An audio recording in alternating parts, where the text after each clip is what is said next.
Welcome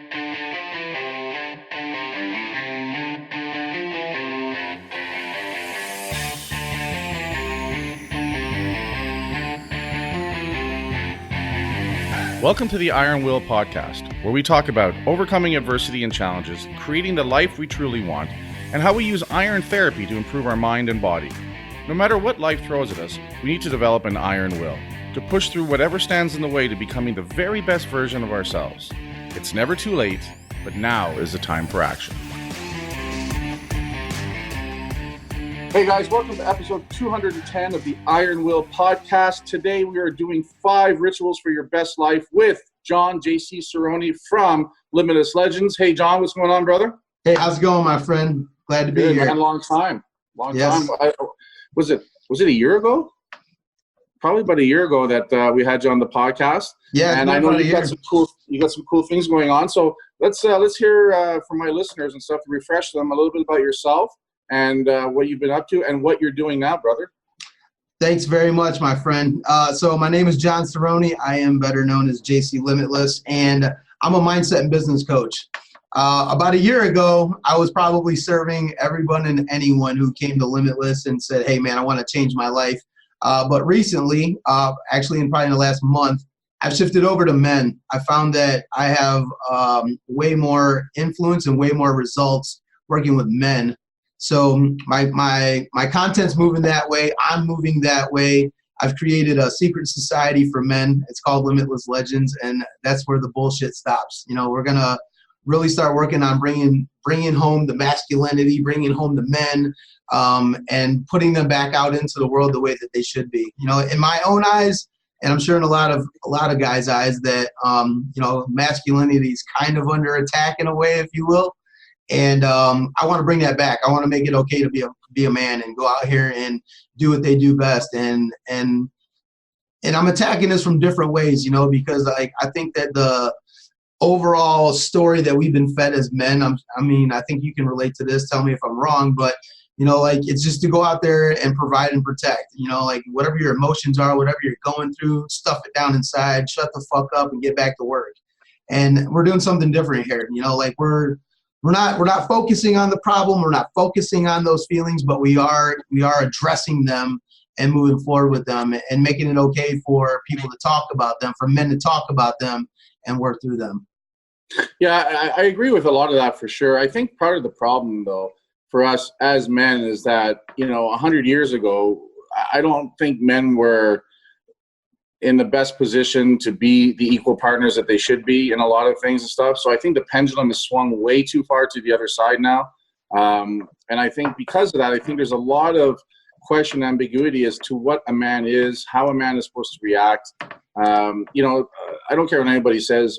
Men and women were wired differently. There's some overlap for sure. And you do get the odd exception to the case where a guy is more feminized than the others, and where women are more masculine than other women and stuff. But I think those are flares. I think those will happen, right? Anomalies and stuff. And there's nothing wrong with that. I don't have a problem with a woman being strong, and I don't have a problem with a man being softer. I think there's a time and a place for it. But I do think that there's a lot of confusion as to what's okay to do as a guy and stuff like that. You know, the days of smacking your woman for getting out of line, well, that shit's been gone for a long time, as it should have been. But at the end of the day, too, you know, it's okay to be a guy. It's okay to just be a masculine figure and stuff. And I think that's the hard part that's lost. I think it's changed all the way from, you know, the family units have changed. The school systems have changed. I think I'm all about women's rights and equality. I think it's fantastic.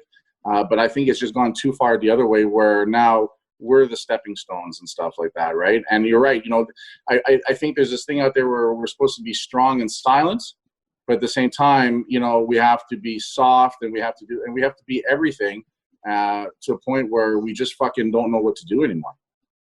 Yeah, I totally agree. And it's time to end it. You know, I think that everyone should assume their position and be comfortable in their position and know their position. And you know, we're men and women, that we both have our roles to play, you know, and like for the man, you know, if if he doesn't have somewhere to go and people to, you know, counsel him and help him and teach him things and show him that, like you said, at times the man has to be the softer guy. Like he has to show up for his wife or his girlfriend that way. And other times, like he's got to be the beast, bro. Like he's got to stand his ground and protect what's his. And it's knowing what that balance is. And I think that's what the message is, you know, with what I'm trying to do. And I agree again. And I think part of the issue too is that for a lot of women out there now, they don't realize that men need a softer touch sometimes from their side of things as well. I think those roles are been changed so much that women feel it's a sign of weakness if they're too loving to their husband. And you know, like I don't want to come home and, you know, my wife has prepared dinner every night for me and stuff like that, because we are partners. We have a hectic lifestyle. But it is really nice, though, once in a while when I do come home and she has made dinner for me, you know, and the same thing vice versa, right? That kind of thing.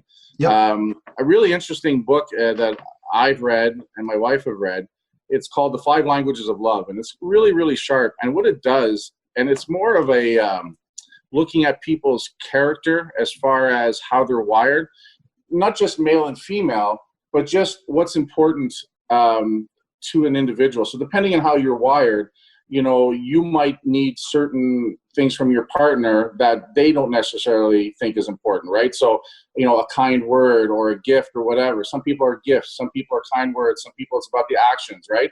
And the key is to try to figure out for your partner, what is their language? What's important to them, right? It's Right. not that they don't, you know, what you want isn't important, but we are wired differently. And I think that's the challenge in the relationships, is to figure out what does that person need to be happy in our relationship? And, you know, am I willing to provide it? And vice versa. It's no different than when we're communicating with people and we're trying to figure out, am I sitting and talking to a guy that's very direct? Well, then I need to be direct with them. Am I talking to a person that's more of a thinker? Then I need to talk intellectually in specifics. If I'm talking to someone that's just emotional and energetic, then I need to talk to them on an emotional, energetic level, because that's how they perceive things. So I think that's really important. And I think maybe that's where things get a little weird with the genders, is that, you know, we're male, we're female, we have different things because of that, but it's also to see beyond that a little bit too and say, hey, listen, this person that I'm, you know, I care about, let's say as far as a spouse or significant other, well, for me, in my case, it's a woman, and knowing my wife, I know these are certain things that I need to do on an ongoing basis for her to feel fulfilled in a relationship, and Yep. vice versa, right? But that no way means that it should diminish me in my stance as a man or her as a woman. Does that make sense? Absolutely, 100%, man. Yep, Yeah. definitely. So a really good book, a really good read, and it really just shows you, you know, to try to identify how that person's wired and what's important to them, and then you work on communicating to them in their language. And of course, the agreement is, as a couple, that they're willing to do the same thing for you. Right? Absolutely. Yeah, that Right? book is really awesome. I've read that book as well, man. And it shows the different angles that each person uniquely they need in order for them to feel good, in order for them to communicate well with their partner, and to get what they want out of the relationship. And by reading that book, dude, that thing, somebody introduced that book to me, and I'm like, dude, this is just stupid. Like, I'm not going to read this book. And I ended up reading it, and I got through, I think, like the first, you know, section of it, and they started talking about it. They're like, some people like gifts. Some people like to be affectionate and touch. Some people like to have the intellectual thing, you know? And it was like, dude, this totally makes sense. It's like selling. You know what I mean? It's and then when you find your chapter on your language, you're like, fucker's in my head. Like, I know, right? So I think that's super important. And I think if we start to think of things that way, I think it takes the pressure off as well of us, as far as, you know, is it okay to act this way as a man and stuff like that, right? Like you said, there's a time to step up and be domineering. There's a time to step up and acquiesce and let your partner or let the situation change, you know, based on what's needed. But it's knowing and having the confidence in ourselves as men to know what the appropriate response is for the situation. And then to learn to be ourselves and understand too, it's not a license to be a fucking douchebag, right? It's not a license to be a bully, and it's not a license to be a fucking pussy either. It's about figuring out what's my way of being a man in this world, right? Create some boundaries, not just for others around you, but for yourself, and higher expectations, and then hold yourself to those fucking levels. So you know what? Like, you know, I know a lot of your posts lately have been about getting in shape and stuff, and dude, I totally agree.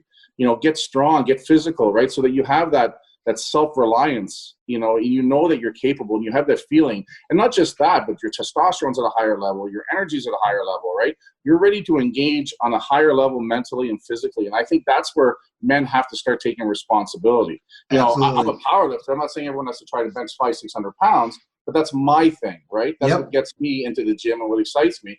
But in the last year, I lost 100 pounds because I went back to bodybuilding. I changed my diet and stuff. And I can handle things better now than I could a year ago because I'm just a better, tougher, badder ass machine. Right? I love it, dude. Your change has been like, wow, bro. Because I've been watching. I'm like, man, like I didn't see it coming. Like when you started going through that process, I was like, this he's for real right now. Like this is gonna be something crazy. And like you took it, like you said, you lost 100 pounds, man. Like congratulations on that, man. That's a big change, man. And I bet you it helped made you, feel and think way different now than a year ago. Well, you know what it allowed me to do is to think a little bit more clearly and to be able to stand my ground on those thoughts and on those commitment levels. Because what I was thinking before wasn't much different, but being able to hold myself to that level and then those around me and my situation around me. So, I mean, beginning of August, I closed my training facility. It's one of the businesses I've been, building for years and fighting to try to make work for the last couple of years. And I said this earlier in one of my podcasts is that subconsciously I knew I had to make some business changes. And I also knew that at 397 pounds, I wasn't in a physical, mental state to be able to handle the pressure of making these big changes. So I think that's one of the reasons deep down where I sat there one day and said, enough is enough. And I said, let's get back into shape. Let's do what I know. Let's do it really well. Walk the walk as well as talking the talk. But I think on a very subconscious level, I knew that I had to get ready for the change I had to go through. And that to me was really one of those epiphanies that I had to take action on. And it was something that I knew I could take action on because it was like, dude, just go to the fucking gym, right? Just work out. You know what to do nutritionally. Just make those changes, but then do the small steps on a consistent basis. And that's why we'll get into rituals later about how those things really might be small and insignificant when you look at it on paper, but the magnitude of the momentum that it'll create is fucking heroic. Absolutely. I think like what we're in closing here and like placing the most importance on is the basics. Like a lot of people think that, being successful, whether it's in fitness or business or any of this other stuff, that it's all this complicated, weird, stuff that we have to learn and do. But at the basis of all of this, I think it comes down to, our basics, like you said, like working into getting in there and getting fit and keeping your diet on point and having these morning rituals and, creating little systems and processes and structures throughout your day. It seems so basic, but that's the foundational piece of every person and their success, so. Well, I think that's the thing. I think we get caught up thinking that there's a big magical secret that some people possess. And that we just don't fucking know what it is yet and stuff like that, right? But I'll tell you right now, if there is a magical secret, we're not going to find it in a fucking bottle, and we're not going to find it in front of Netflix. We're not going to find it at the fucking bar or at the strip joint or fucking banging our neighbor's wife because it's not there. But those are the things a lot of guys end up resorting to do because they're unfulfilled, they're broken, and they're just trying to fucking mitigate their emotions or one way or the other. So they're going to find something to fill that void. Right? Absolutely. And that's the frustrating part. And what gets me, where I get frustrated, and as coaches, right, I think we're wired a different way. We want to help people. It's in us. It fulfills us. But it doesn't mean that we don't get fucking frustrated sometimes when we know these basic fundamentals are so important that they really are the secret. They really are the magic sauce and stuff like that, right? And that's the crazy thing. So why don't we get into this? Why don't we look at I have my 5 rituals I think are super important in the morning. You have your 5. Let's break them down. What would be number 1 for you, or the first step that you would work on first thing in the morning? What's number 1 for you, John? Getting your ass up early. So for me, I believe and have worked, and this is it's brought me the success that I have, is that I know that if I get up early, I'm already winning, dude. Like I'm ahead of everybody else. And I know that like going through the next pieces of the rituals that we're going to go over, by having these done by a certain time in the morning, I'm ahead of the rest of the world. Like 97% of the world ain't even out of bed yet. and I'm already winning. I'm doing all of the things that they say they don't have time for. Mine's done already while they're sleeping. So let me ask you this. So do you believe it's because it's action taken at 4:30 in the morning, or is it because you wake up an hour early before your day starts to do these things? What do you think is most important there for you? It's just, to me, it's just being up as early as possible. And like, the funny thing is like the time zone thing even comes into play. Like, I take this so serious. Like I'm in Chicago, so I'm on central time. My Right. my watches and my phones are set to Eastern Standard Time. I'm getting up with them guys, right? Like, they got a 3-hour head start on California. Like, they're already, you know what I mean? And if they're getting up early at 4:30 and California gets up at 7:30, they got a 6-hour head start. Like, they've got a whole entire day on them. So for me, you know, having the number one is getting up early, like, and we'll move into number two. And so this whole thing that I'm explaining to you, we call this limitless juice. Like, so I know the guys that are in my group, I'm like, dude, you put your gear on today? And they know that means, like, did you juice today? Did you get up this morning? Did you do all the things you're supposed to do before you head out for your day? You know, so we kind of got like this little thing that we do every morning where we check with each other. And two, you know, like, if anybody's listening, if they have a group, or even you or whoever, you know, like, having systems, the basic structures in place. Dude, I know what everybody did in their time zone at this time every single day, and I know where their mind and their body is physically before they got started. And if they didn't do the morning rituals, then I also know where they're at, and I know how to help them throughout their day. Awesome, man. So for me, the first one's pretty similar. I agree. I used to do the 4:30 a.m. thing, but then because I had the gym and I would be at the gym till 10, 11 o'clock at night, it started to burn me out a little bit. So my goal was to always, if I have to, my day would start, let's say, at 10 a.m. because I work later and stuff like that. It would be to get up an hour earlier than any time I have to leave and start stuff like that. And for me, getting up an hour earlier, the first thing is, as soon as I'm up, stand up and go take a cold shower. And to me, that physical aspect. Now, I have a pool as well, and I don't heat it. So in the spring, so I jump in there from the end of April when it's like, you know, for you guys, like 54 degrees, right, till October. I'll replace the cold shower with going downstairs and just jumping into that pool a couple of times. And for me, you know, that whole getting up right away and that shock of the cold water has a physiological effect as well as an emotional effect as well. So it doesn't matter how you're feeling, you are fucking up, alert, and ready for action and stuff like that. So that's my number one. Very similar to yours. Get up earlier, and it's like you said though, right? That excuse that there's no time, it's not an excuse. It's not acceptable anymore. Get up a little bit earlier, right? Yep. That's where you make up your time. That's what it is. And if your house gets up at 8, get up at 7 when it's quiet, right? Like, figure your shit out that way. So for me now, because I'm more of a normal human being and I don't have the gym where I'm there all night.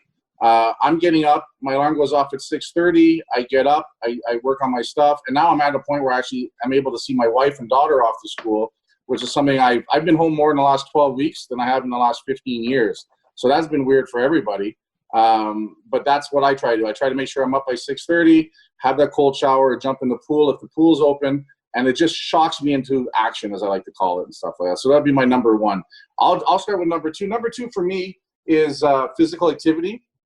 Now, I do it a little bit differently. Now that I'm more into the bodybuilding, powerlifting, more focused, that happens at night for me. Every morning what I do is once I've got that up, I'm up and I've got that my shower and stuff and everyone's off, I jump in my vehicle, I go to the local gym, and I just hop on a stationary bike for 35 minutes. And that's just to get the blood flowing. That's just to get the oxygen going, carry on from the shock of the cold shower. But it's just to have that. I'm also out of the house, because it's easy for me working from home to step outside and like, oh, it's 8 o'clock at night. I haven't been out all day, you know, that kind of thing. So for me, that physical activity is super important. And I try to keep that part simple and a little milder, because at night is when I tend to work out at a higher intensity in the gym. But for me, again, it's about continuing onto that blood flow. I know some people, 10 minutes of kettlebell swings, push-ups, and sit-ups is great. Whatever it takes that you can do as early as possible in the day once you start to really get the blood flow, get that endorphin release, basically get that natural high as early as possible, I find opens up my mind for a lot more creativity and just puts me into the fucking flow. I love it. I love it. Cool, man. So number two, mine's pretty much the same thing. So within 30 minutes of being awake, everyone's in their car driving straight to the gym.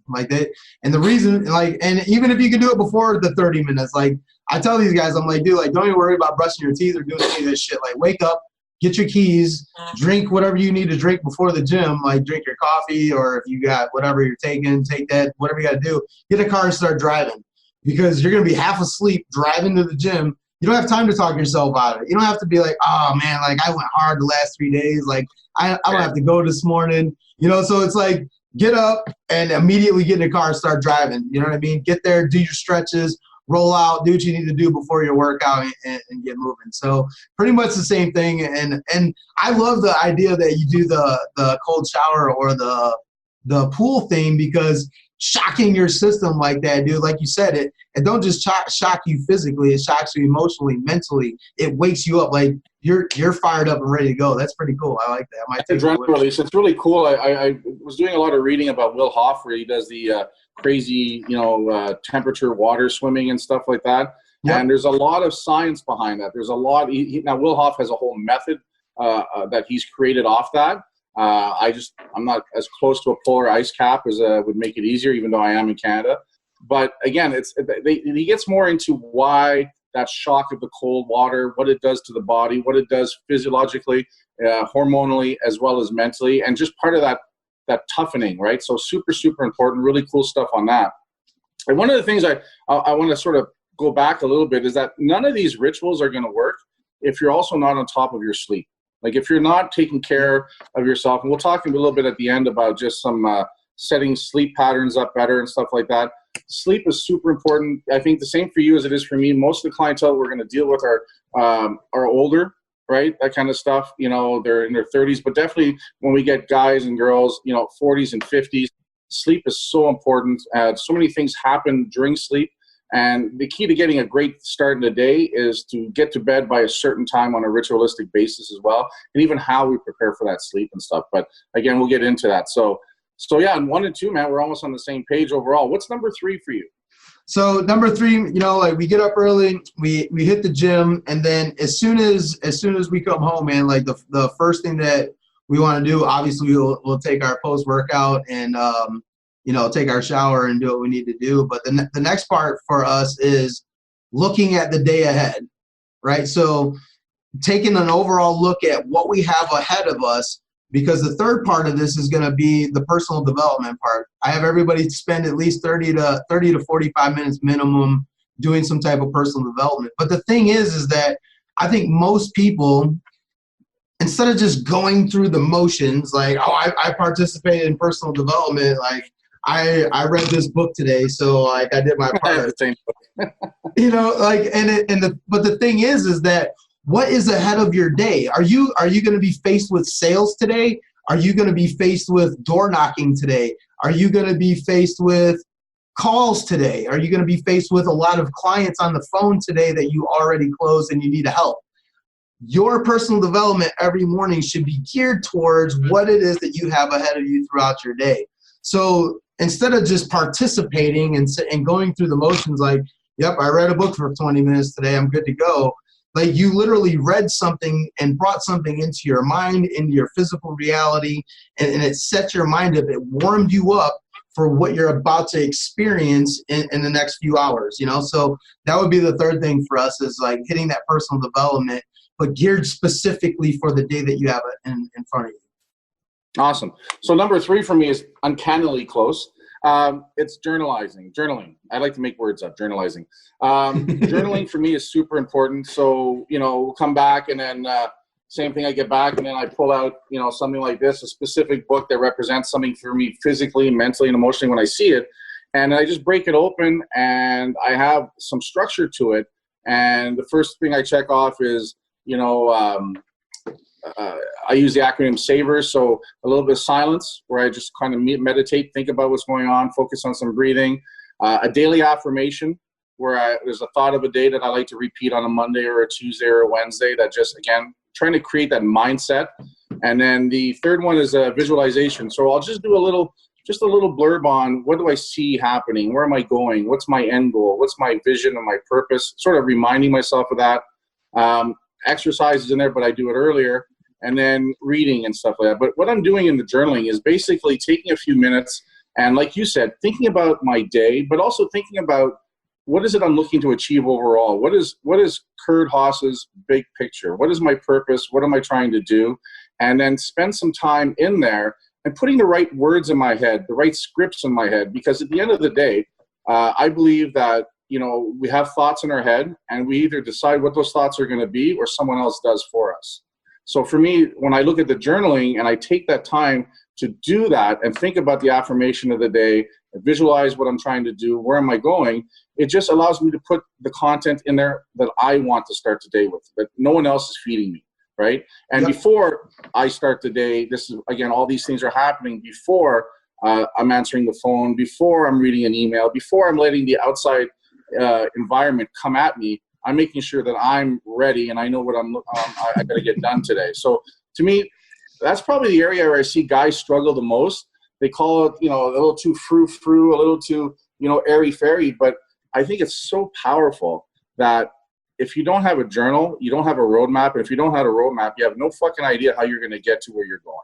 And to me, that's the simple thing. And I'll tell you right now, the days that I don't do it, you know, there's a difference in that day as opposed to the days that I do it. There's a physical, emotional, and mental difference by the end of the day on the days that I do it and the days that I don't. Like it's in the air. You can taste it. Man, dude, like you would think that we were like both in the same book right now. So I'm gonna lead into my next one, and it's kind of similar to what you just talked about. We have 3 questions we ask ourselves every single morning: who am I? Where am I going? And am I ready? And it leads into what I mean. They're not really journaling, but they're doing a checkout. You know what I mean? Like, who am I? I remind myself who the fuck I am every morning and why I'm here. And then I look at where am I going? Like, okay, because I think it's like a natural progression of evolving, right? Like we don't always, like if you're working on a project for 2 weeks, like you're not really seeing the progress in the big picture because you're involved in the process. So asking these 3 questions: who am I? I remind myself who the fuck I am. Where am I going? And it shows, okay, so I'm pulling back. Where am I and where am I going? So now I can see where I'm going. And then the third one, and I think this one gets looked over way too many times, is am I ready? Because you might know who you are or where you're going, but are you really fucking ready to do this? Because if you're not, we got to go, we have to backtrack and get ready. Like, I want you to sharpen your axe as much as you possibly can before you pick up that phone for that first client today. Because if you're not ready for it, you might know who you are and where you're going, but if you're not ready for that, your day's going to be shit, and it's going to cost you dearly. And if you're not ready, it's finding out why. Like, why aren't you ready? Do you not have the confidence today? Did you not prepare for today? Did you not juice this morning? And that's why you're not ready. I would much rather show up at noon because I had to go back and juice starting at 9 o'clock in the morning than just head out the door and trying to hit this thing full on, because I think that's what got everybody in the mess that they were in before they were aware or conscious of like what was going on in their day. Was that's what they did. I'm waking up at 7:15. I'm out the door by 7:45. I got 15 minutes to rush to work. You're getting there completely a wreck for your day, you know? So who am I? Where am I going? And am I ready? That's my next one. Well, dude, and it goes back to what these rituals are accomplishing for us. It's getting us ready. It's the reset, right? At the end of the day, you're so right. So many people go, okay, I have to be at work for 9. I'll get up at 8:30. I'll fucking scramble, right? That's why I don't have time for breakfast. So that's why we got to go through. In Canada, we have Tim Hortons. You guys have, I don't know, Dunkin' Donuts or whatever it is down there. You know, that kind of thing. Going through there, grabbing a fucking Choco Fantastic treat with a coffee with a triple something, right? So you're in a fucking diabetic coma by the time you get to work. But the problem is, like, you're not prepared. You haven't done anything. You haven't set the... Listen, no one gets in their fucking car anymore and just starts driving. What's the first thing they do if they're going somewhere different? They get in the car, they program their fucking GPS. Well, what we're doing here with these rituals is programming our own GPS, right? Because if not, all you're doing is reacting, right? And then when you react, you're just like a fucking boat without a paddle in the river, and you're just getting pushed all over the fucking place, right? And some days it'll push you towards where you want to go. but most days it'll just fuck you up all day long, and you get home thinking you're exhausted and you got shit done when you got nothing done overall. So very much the same thing. For me, going into number 4 would be something that you touched on earlier. Is for me, it's at least 10 minutes of reading. And then for me, when I read, I try to read things that I don't read a lot of fiction. So it's usually motivation, self-help, a lot of biographies, things that'll just reinforce the mindset of what I'm trying to do, how I'm trying to be before I make that first phone call, send that first email, or jump in my car to go do a visit somewhere and stuff like that, right? To me, that's super, super important, is that reading is where we get to take in more information, a different point of view. Sometimes it's reaffirming what we already know, but we're hearing the message again, or we're hearing a message and we're hearing something different this time because we're different. We're in a place where we're receptive, we're open, right? And we're going to be able to pick up on a message that we weren't able to read or see or feel before because we weren't open to it. It's like trying to tune in a radio back in the old days. You had to dial and you had to fucking come in, Radio Tokyo, that kind of stuff. Yeah. You find that sweet spot, and then all of a sudden you can hear it crystal clear. Well, I think, again, these rituals are setting us up to start to hear and see the things that are out there for us. Absolutely. I 100% agree. Did you do number 4 already? Yeah, that was my number 4. Number 4. What's number 5 for you? So number 5 for me is strategically writing out goals and tying that in with a to-do list.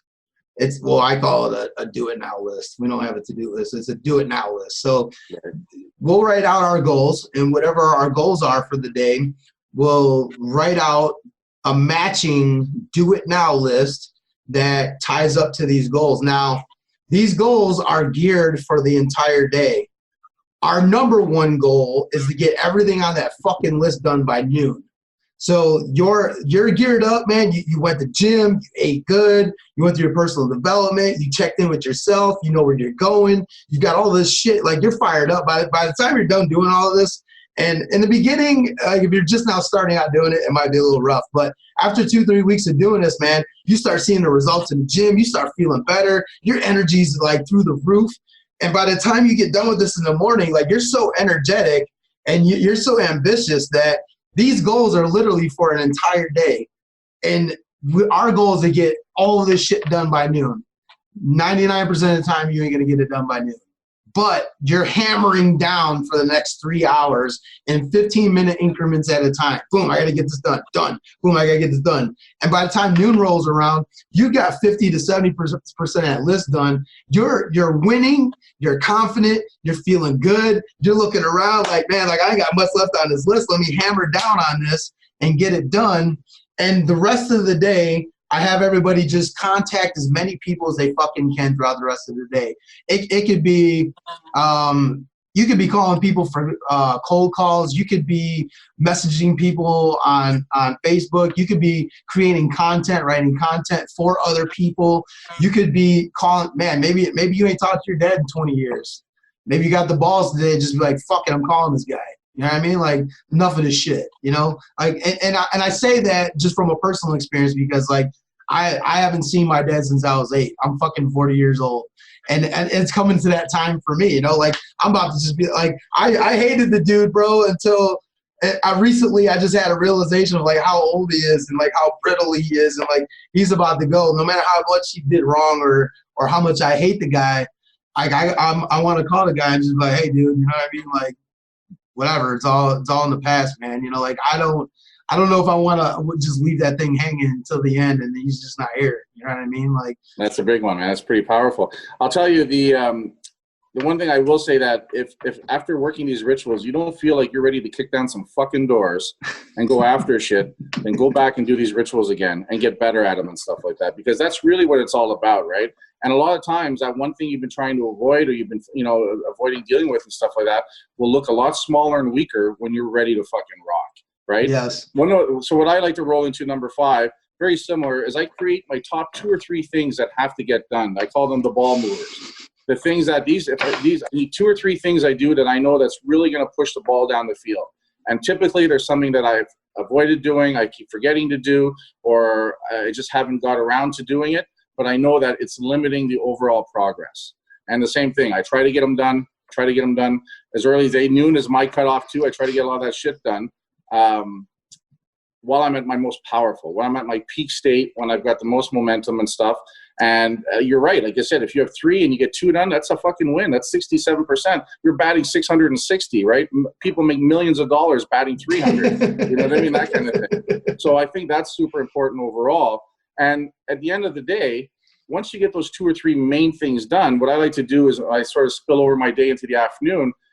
I kind of look at it as, okay, it's Tuesday. One of the things I like to do on Tuesday is contact some gyms that are carrying my products and touch base, see how they're doing.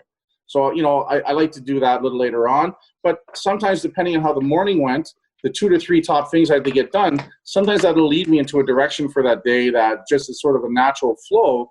But what's cool is that I've got the time to do it. I've got the space to do it, right? Because I've opened up that space by creating the rituals, taking care of fundamental things, getting them out of the way. So I've opened up room to have other things come at me and deal with and stuff like that. So to me, I think that's what's super powerful.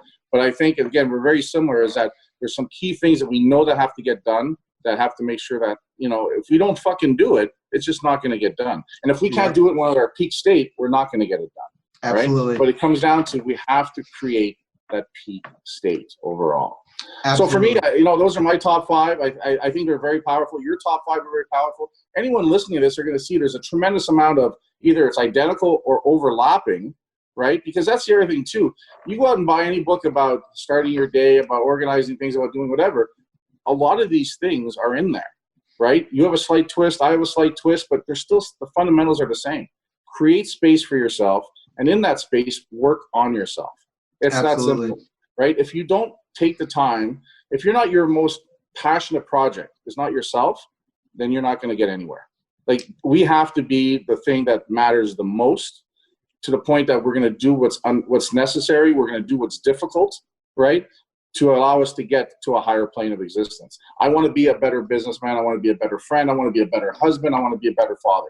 Like, to me, those are my goals, right? Yep. And if I work on these things happen, and it forces me to look at those different aspects of my life, right? And that, to me, is super important. Going back to, like, the relationships you were talking about, having those difficult conversations that need to get happen. I'll tell you something too, as you get stronger and you move to a better place, 2 things I think are going to happen. You're going to have those difficult conversations, or you're going to realize that you're in a much better place, that they're even not necessary anymore because you're better, right? Depending what's happened to us, I think you and I have a very similar background, upbringing too, is, you know, I've got some angst when it comes to some parental figures and stuff like that. And I made peace with a long time ago, saying that, you know what, I can love my parents, I just don't like my parents. Do you know what I mean? And my goal is always be a better fucking parent myself. And that's what I've worked with and stuff, right? And there's days where, you know, you kind of want to reach out, but there's days where, like, you know what, I'm okay. I got a lot of good things going on. And I believe in those things will happen if they're meant to happen. If we put ourselves in a state of strength and capability, we're going to be able to do things that we didn't think possible. And they're going to come to us with a lot less effort than we think it's going to be, because we're just better. We're just in a better place. We're just tougher. We're just stronger. And we're just better at being better, right? Yeah. It's a fucking skill set. And any skill set, if you want to get a black belt, you got to fucking show up 4 days a week for years. This is no different, right? If you can't show up, if you can't sit around and you can't take this hour every day, then don't fucking bitch and moan. Don't piss and moan. Don't complain, because you're not doing the easy fucking steps that need to get done. What's not easy is doing them every fucking day, whether you want to or not, right? We've all sat there with a pen and paper and just fucking our minds a blank because we don't know what to write. But that's okay, because eventually you're going to have something to write. And I tell my clients, so listen, just stare at that fucking page, and if you only write a word, do a fucking doodle, start the process, right? I've got guys that I was working with that had trouble doing one word. To this day now, will, you know, send me a picture. They just wrote 7 pages in their journal because they've gotten better at it. Right? Yes. And 7 pages, 7 lines, 7 words, it doesn't fucking matter. It's about getting into your own head and dealing with that stuff. And I think that's the other thing too. You know, if we look at guys like Anthony Robbins and stuff, one of my favorite things about him is that he tells all the time success leaves clues, right? And if we look at truly successful people, guys and girls that are getting shit done, that have accomplished a lot, that have pulled themselves out of the fucking shit. These are my favorite stories. Right, the crash and burns and pull themselves out of the store, out of the shit, and made something of themselves no matter what. To me, is a lot more relatable. But number two, shows me that it can be done. But you line up 10 of those guys and girls that have done that. And here's what you're going to see. They get up earlier, they have rituals, they work out, they eat better, they take self-care, right? That kind of stuff. They all fucking do it. That is the underlying clues that's left. That's the big secret, the secret sauce. These little things. Something else you touched on that I think is as important, that ties it all in, is community. Being part of a group. You've got your group. We work on our following. And you know what? People are out there are hungry to be part of something. They're looking for something. If not, they'll figure it out eventually that something's missing, right? And I think now in this day and age of, where we sit in our rooms and we can work off our laptop and generate an income and never go outside, we are more detached than ever. And I think now the yearning to be part of something is greater than ever overall. So that's the power of the community. So when you're sitting there and people want to join your thing and you say it's X amount of dollars per month and stuff, the real value is being part of that community, having some leadership, right? And then having content to work with and stuff. No, absolutely. Like I had a free group that I did. It's similar to my paid group that I have now. There was like close to 1,800 members. We were climbing quickly, but the amount of people actually doing the work, showing up and engaging to help each other in the group, dude, I think we're at like 1% of the fucking 2,000 people. Having the paid group, we're looking at 80 to 90% of the people involved participating, working it, and getting the results. I think it just, people get interested and they're like, oh, I'll click on it. I'll just be a part of this group. It doesn't cost them anything. There's nothing on the line, but the paid group, it gets rid of the trolls. It gets rid of the pretenders. It gets rid of the fucking fakers and the real people that want to do something great in this world. They'll show up, and I think touching on like everything that you just said, at the end of the day, what are we really doing by doing all of these rituals, by working all of these programs, by being a part of all of these great people, by wanting to fix our mind, fix our business, fix our relationships, fix our fitness? What it is we're battling our own beliefs, and we're blasting through them, right? Like, for instance, maybe you're in real estate and you sold 3 houses that were, $80,000 this year. Your belief is that you can't sell a unit with 50 units in it because it's just impossible. But if you sat and thought about over and over and told yourself, I can sell an apartment complex with 50 units. I can sell it. You're going to have this resistance, these thoughts saying, you're an idiot. You can't do this shit. Like, you're full of shit. You've never done this shit. But the more that you keep repeating that in your head, you're going to quickly figure out, like, dude, God wants me to be prosperous. Like, other people out here have done this. This isn't impossible. I can find thousands of people who have done what I said that I can't do. And you're going to quickly find that you can blast through that barrier. You can become fit. Most people say, dude, I don't want to be this strong, or I don't want to be this shredded because I just don't need it. But I guarantee you 99.9% of the people who get involved in powerlifting, that start powerlifting, and be like, dude, I want more. Put another plate on it.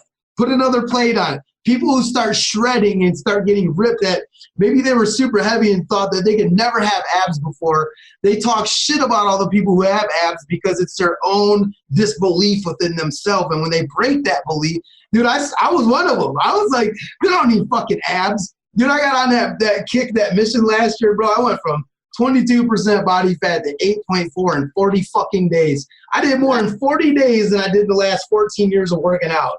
And I was hooked. I'm just addicted to it, bro. Like, and the same goes for business. The same goes for building your mind and your knowledge and your beliefs and your relationships. It's fucking addicting winning, bro.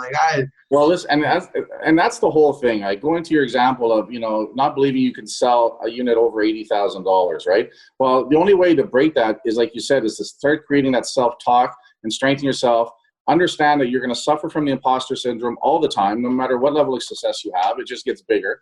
Yep. But along the way, as you're driving towards it, you increment. Next thing you know, you're selling $100,000 units, then $120,000 units, right? And you build your way up to it, to the point that all of a sudden now selling a $500,000 unit is something. The first time you did it, it was earth-shattering. Now you're like, this is what I do, because now you're pushing to sell the $750,000.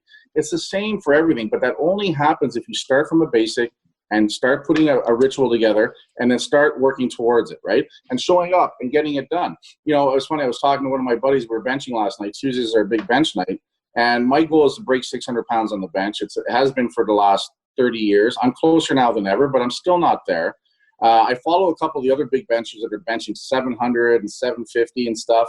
And, you know, my buddy and I were talking about it at the gym, and he goes, you know, how does that make you feel when you look at it? I go, well, on some days it motivates the fuck out of me. And some days it makes me want to just switch to yoga. So at the end of the day, it just depends on the mood I'm in, right? That kind of thing.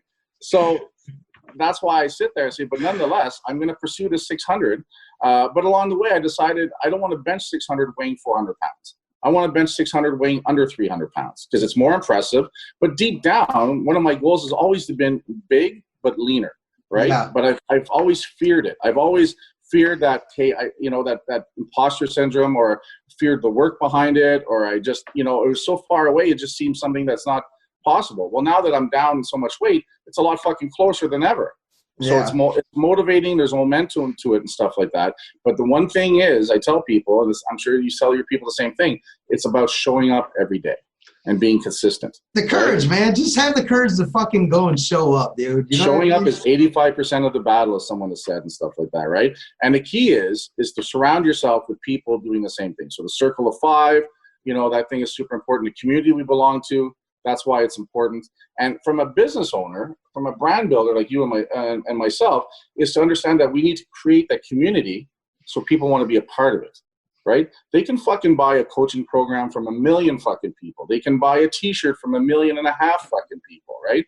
We have to create a tribe, a community that's so special to a few people that they want to pay you per month, that they want to buy my shirt, right? We have to go after, I can't remember who came up with it, but it's called your 1,000 true fans.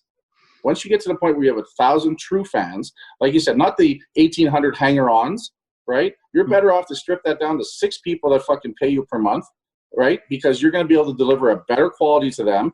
They're going to expect a better quality, and they're willing to pay for it. You're going to be better because of it. And that 6 becomes 10 and 12 and 15 and 20 over time. But it's a better quality client because they have skin in the game. They respect what you're doing. But you're also raising your game and what you're delivering, because you realize these people are not just listening to you and following you, but they're doing the biggest fucking strongest vote they can do. They're voting with their wallet. They're voting with I'm willing to take this credit card out and send JC whatever it is per month that they send you. Right? And that is fucking valuable. That's worth 100 times what that sticker price is, because you now have created something special enough that someone's willing to part with their hard-earned cash for. And I think when we look at things that way, we start to value ourselves at a higher level as well. Well, that's the thing, I think everyone needs to really look at what is this fucking problem you have. What is it costing you? If you're looking at, let's say real estate, let's say you're missing out on 10 grand a month because you're chicken shit and you won't move forward with the courage to go after this other deal because you think you can't do it. If I can fix that problem for you, what is that worth to you? I mean, and if you look at it over a year's time, you're losing 120 grand a year just from this one problem you have. Dude, and the guy will be like, man, I'll give you 5 grand right now, or I'll give you 10 grand right now. And the thing is like that guy knows that with me solving this problem for him, it could take a week, it could take 6 months. I don't give a shit how long it takes. I'm going to help you get through this problem, and we're going to resolve it. That guy knows, like you said, he's voting with his credit card. He's voting with his cash and saying, get me to the next level. So if I can fix that for him, I'm not only going to fix that for him, I'm going to bring it to a whole nother fucking level, because we're not worried about the 10 grand you're missing a month. I think you're missing more like 80, 90 grand a month. Let me show you how to fix that. And that's where the value's at. People understand it. I have so many people come to me like all gung-ho, like, hey, JC, like, I seen your videos, I don't know about joining the group. It's $97 a month. If you can't rationalize me helping you for $100 a month, $25 a week, I don't need you there anyway. But he's like, oh man, I don't know about this, but I was thinking about your one-on-one coaching. Cool, bro. I got a 5 grand minimum. All of a sudden, he just turned into this big vagina running around in circles. Like, what happened? Like, you just came here and told me what you wanted to do. The thing is like, you have to find people that are ready for you, that are specific to you, that really understand your message. They understand what your value is, what you're worth, what you're doing, and how you can help them. Because once they see that value, they know that this guy's not just going to solve my problem. He's going to give me 10 times more than what I'm actually looking to solve, right? Like, so that's where the difference is in the people, you know, like it comes from, like we were talking earlier, the 2,000 people who aren't doing shit, or the six people that are in the group that they're ready to go. Their mind's ready to go. They're willing to accept. They're willing to learn. They're willing to do the work. They're going to get the results. You know, I think the biggest thing that we have to try to teach people is for them to truly start to believe that they are worth this, right? That they are worthy of the success. They are worthy of the struggle that's going to come to get to the success, right?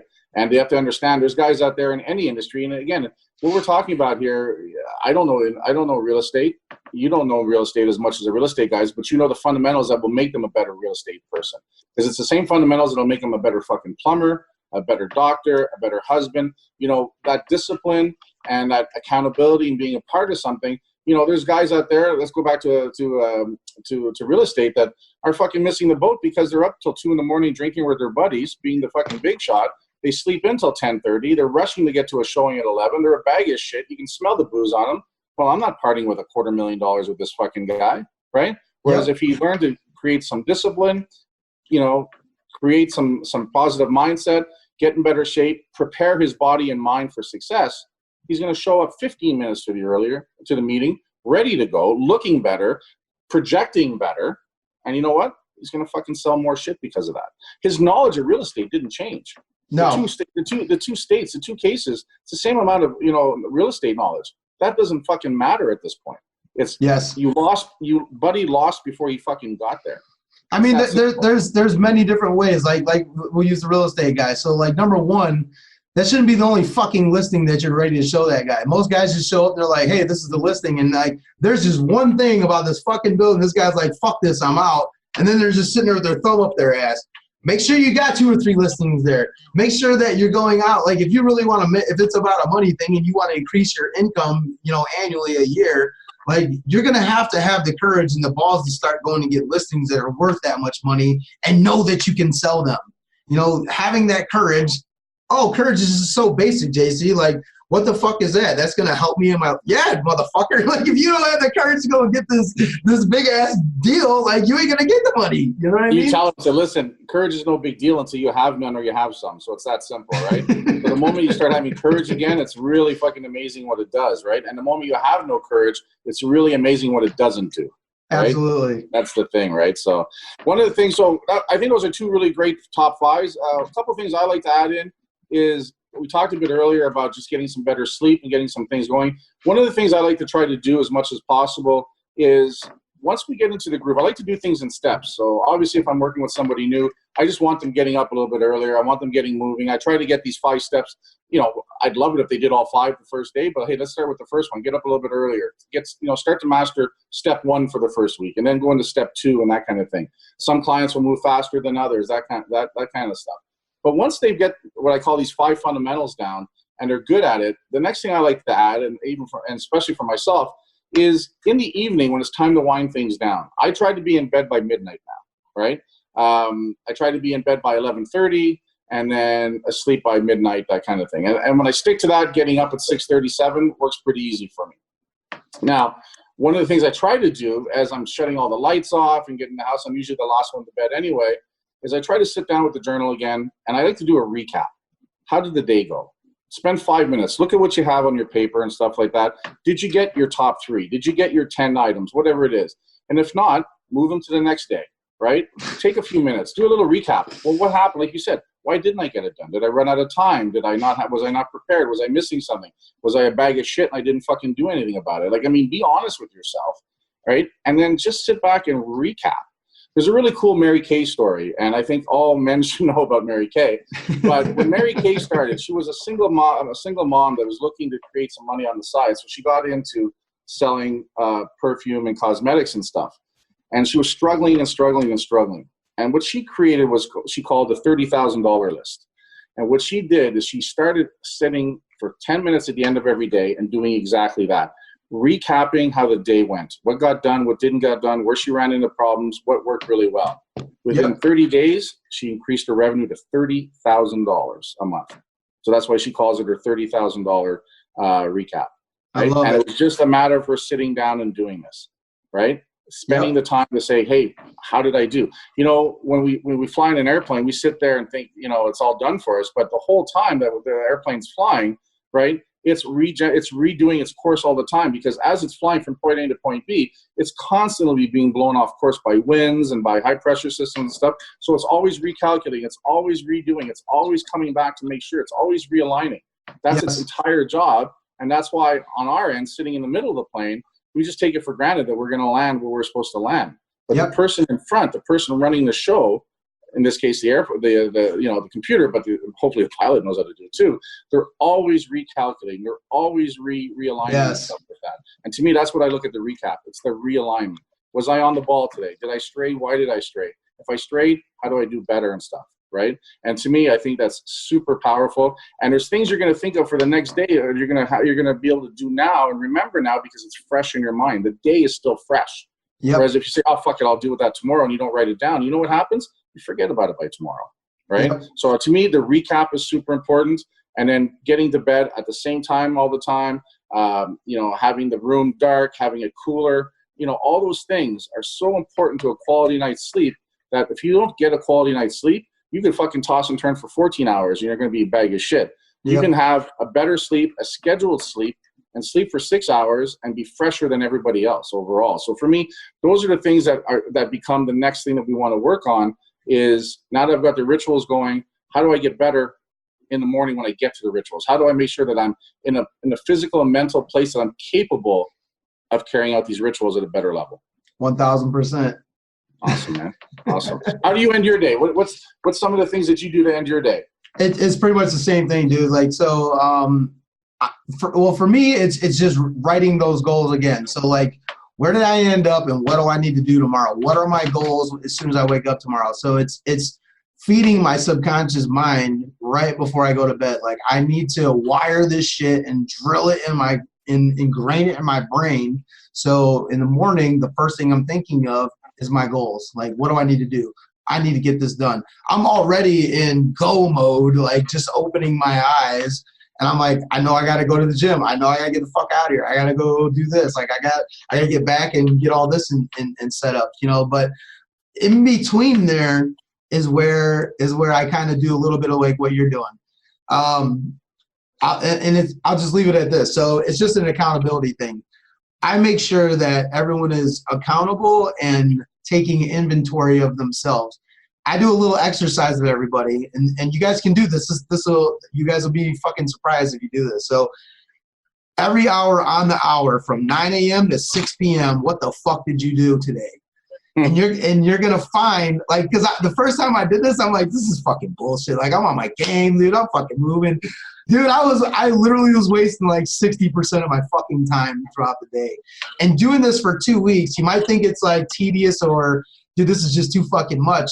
But I have people come back to me like, dude, I do this like once a month. Like, I'll go and do it for a week, once a month, because I keep finding where I'm wasting my fucking time. And when they told me that, I started doing it again. So take an inventory of yourself, man. Like, what are you doing throughout your day? Because once you look at that, the whole I didn't have time to get this done shit, that shit's out the fucking door, bro. Like, you know you had time. Like, how long were you scrolling on Facebook? How long were you staring at pictures? How long were you in La La Land? How long were you daydreaming? How long were you passing texts back and forth that had fucking nothing to do with your goals today? You know, and remember, I have like a to-do list and my goal list. When you do the hour by hour, you're also going to have two sides of this. How much of this had to do with my goals hour by hour today? How much didn't? Then you're going to take that list and match it up with your goals and to-do list and pull them together and be like, damn, I fucked up. Like, I wasted a lot of time. Like, I wasn't doing this. I was not, you know, like, you find everything where you're literally going to find probably 20% of your day was towards your goals. And it makes you have a totally different perspective on your day and your time. And we know what it does. And we have an exercise like that too. And we call it a time inventory. So very similar. And I'll have people do it for 3 days, right? Same thing. what time you getting up, what time you getting to bed, and exactly. I have an AM, a noon, and a PM. Same idea though. And again, and one of the things that always comes to light is, like you said, is that all of a sudden you become aware of just how much time you truly do have, right? And then when you see that, you realize the potential of having things lined up and ready to go. One of the things that I also I get people, and again, because we go into stages and stuff. One of the things, once I get people journaling and I got their rituals happening, they're being consistent about it, they're getting to bed better, that's happening, and they're starting to create that momentum. We like doing the time inventory for sure, especially when people are struggling. When I start hearing the same thing, I don't have time. The other thing I tell people is, listen, if you have a job where you have to get up at 5:30 in the morning and just getting up at 4:30 seems impossible, well then get up at 5. But the night before, do a bunch of things to get ready for the morning ahead of you. Right? So you could do some of your stuff ahead of time, or just prepare things, like have your meals ready, have all that stuff that night. So you've got that half hour that you can do your time and stuff. And I said, once you get addicted to it and you start seeing the results, you'll make it 45 minutes and you'll make it an hour. Right? Yeah. So you get up at 4:30, big deal, you go to bed at 9 at night. What the fuck? It doesn't matter. Right? The other thing I do once they get to this point and things are happening is then I start to get people to work on having 3 conversations a day. And what I want by that is I want people to turn around and either, 1, talk to someone they haven't talked to in a long time. 2, create a new conversation with somebody, so someone in your circle or whatever, and be serving about it. Don't be like, hey, buy my fucking shirt. It's more like, man, I was thinking of you today. How are things going? Create that conversation, right? Yeah. And then the third one is go back to someone you talked to a while ago on something and follow up with them and just see where they're going. Those and by just creating that 3 conversation itinerary will open up a ton of things, because in a month, you've had 90 conversations. Yep. That's crazy. What's the stuff that's going to come out of there, right? Absolutely. And with Facebook Messenger, it's easier than ever. You can send a quick thing. As someone, I'm not a big phone call person. I'd rather do a video. I'd rather do online, that kind of stuff. So if I turn around and people who know me, if I say, hey, listen, you got a few minutes, I want to call you, people drop shit because, holy fuck, Kurt wants to talk to me on the phone. They know how rare that is, right? Yeah. I'm not a big fan of it. But by doing that, though, a lot of great things come up. And when you're serving about it, meaning that you're truly looking to see how you can help someone with those 3 conversations, it's amazing what comes back to you, right? Absolutely. So we want to do it from a altruistic point of view, because we truly want to care and help for people, and I believe in that. But don't kid yourself. It fucking comes back to you, and it comes back to you, your business, your brand, your bottom line, right? So there's 2 big important reasons to do it. Help some fucking people, but understand that shit's going to come back to you overall. Right. Yep. And then the final thing I want to add today is, when you're doing all this stuff and things are going, and it's funny, my last episode I just talked about was getting through a tough day, is that you're going to have tough days no matter what. Things can be going fucking phenomenal for the last 2 weeks, and you're just going to have a Thursday that's going to sidetrack fucking everything, or you're going to feel that way. And what I try to get people to do, and I work on this a lot, and it's helped me a lot, is when you find yourself, you're in that moment of crisis, right? You're upset about something. Something's not working, whatever it is. Stop and ask yourself if it's one of these 4 things. Are you hungry? Meaning you're just fucking haven't fed properly. Are you just angry, right? Are you lonely, or are you tired? And if you can sit down, and the acronym I use for this is HALT. And if you can sit there and recognize you're in that state, and if you can sit there and ask yourself these 4 this question and figure out which one of these is the real issue, it's a lot easier to start to address it. You might be able to address it immediately. If you're hungry, we'll get a bite to eat. But behind that, start planning your meals better, right? If you're angry, well, what is bugging you? And if it's something you can deal with right away, deal with it. If not, it's something you have to work on, then put it in your system to do. If you're lonely, have those conversations. Get that significant other, create something, create a weekend, make something happen. Recognize that there's something missing there. And if it's because you're fucking tired, maybe you're just tired because you've been working on this for fucking 5 hours. Get the fuck up, go for a walk, jump in the car, get a change of scenery, or get to bed better at night, work on a better morning ritual, right? Yep. Figure out what's causing you to be tired. But I find, for me, 90% of the time, I love making stats up, 90% of the time, it's going to fall into one of these 4 categories. I'm either hungry, angry, lonely, tired. So either I just got to eat a better meal, either I got to go fucking get a workout in instead of punching someone, either I'm lonely, I need a conversation, or I need to get laid, or I'm tired and I just need to fucking take a nap or get to bed at a better time, right? Yeah. But so much of it can be solved just by trying to figure out which one of these categories it falls into. And I find once you figure that out, it makes a big difference. And even going, you know what, I'm just in a fucking bad mood. Well, sometimes once you realize that, you're like, take some of the pressure off. So Yeah. what can I do to get in a better mood? Right? Absolutely. Kind of stuff, right? So super powerful overall. It's one of my favorite tricks. It's one of my favorite things. I like to work with people when they're struggling. And you know what? In school, we always learn things, and the teacher would teach us an acronym for this, an acronym for that, and we'd be like, that's fucking stupid. You know, that kind of thing. But you know what? To this day, Roy G. Biv, red, orange, yellow, green, indigo, violet. What the fuck? That's never going to help me in a life or death situation. But I can't forget it. Interphase, protophase, metaphase, anaphase, telophase. How a cell splits. Who gives a fuck? But I still remember this. Do you know what I mean? So I like HALT. It's a pretty useful acronym. Dude, I think this is truly amazing that you and I have not talked in almost a year, literally, and the truth of real successful things that work for people. Like, we haven't, like, none of this was rehearsed. Like, I had no fucking clue what you're going to say today. You didn't know what I was going to say today. And it all boils down to the same exact thing, like what we came back to. Like, what you just described, if you went in my group and asked my group about it, they would call it the fucking O face.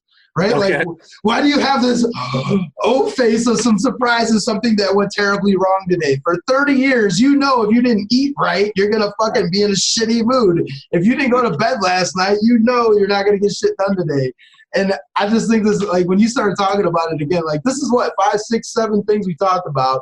Yeah. And we're literally on the same page. And I think it's a big social consciousness of people waking up and realizing what works, what doesn't work, what's fluff, what's real, what's going to get the fucking job done. And I think that having this is just proof of it, because I ain't talked to you in a freaking year, bro. And like, it's like we're both reading out of the same book right now. It's pretty funny. It's funny. One of the things that drives me crazy on Facebook, right, is that every once in a while a study will pop up. Study proves that working out will make you live longer. I'm like, really? We need a fucking study for that? We don't know this at this point, right? In fact, it just drives me. And then people share it like, I just figured it out. You know what I mean? I'm like, what in the fuck? You know what? Just get the fuck up and go to the gym. That's what we really should be fucking talking about and stuff like that, right? Just go for a walk, it just drives me crazy, and it's just, anyway, God love people. I always say this, I love people. The only problem with people is people. At the end of the day, right, that's what makes it interesting and challenging. And that's why I believe if I can go out there and I can help some people, then it's good. I'm going to be fulfilled. I'll have a purpose-driven life. I'll be able to have a career and a business, and I'll be able to provide for my family. But more importantly, I'll have mattered to some people and help them fucking, transition to a better version of themselves. And at the end of the day, to me, that's pretty rewarding overall. And I think you're in the same boat. I think you wouldn't be doing what you're doing if you didn't feel that way. Yes. And the hard part is just there's a lot of fucking noise out there. And once we get people to believe in us, it's our job to make sure that we do the best we can by them all the time. Absolutely. 100%. Awesome, brother. This has been fantastic. Why don't we do something where we sit down maybe quarterly and come up with a couple subjects and do that? Because I like how this went. Like you said, all we talked about is, hey, you have your 5 rituals. I'll have my 5 rituals, and we'll go over them and stuff. And I thought it was pretty powerful. And it goes where it goes. And I think there's been a lot of content and value and actionable things for anyone listening to this to actually fucking hit the ground running with. And it's a great way for people to have a little bit of a peek in behind the curtain to get deeper, as to understand how you and I think about how we do things, right? And at the end of the day, what we're trying to do is let people know that we're out there and create some know, like, and trust, so that we can, people that are ready and that, like you or like me, can gravitate towards us and find us, and we can help them and stuff like that, right? Absolutely. I always tell people, you show up and do what I need you to do, the success is going to fucking happen. I said, just show up. You show up and it's going to happen, right? That kind of thing. So, yep. John, it's been awesome, brother. We'll talk more about next time we're going to do something. And keep doing what you're doing. I love what you're on. I love the mission you're on. You've evolved a lot over the years, but you're always just getting better, moving forward, getting better, moving forward. And I think that's all we can do. And I think as long as we keep doing that, we're going to do well, and we're going to help a lot of people along the way. So keep doing you, man. It's good. You too, my brother. You too. Thank you so much for having me. All right. And where do we find you? You can find me on Facebook, John, John Cerrone, Cerrone. And also you can go to www.limitlesslegends.co, not .com, but .co. And you can find me there. we're going to have this in the show notes as well, too, so people can click and get to it and stuff. It's been awesome, brother, and let's do this again in 90 days. Thanks a lot, buddy.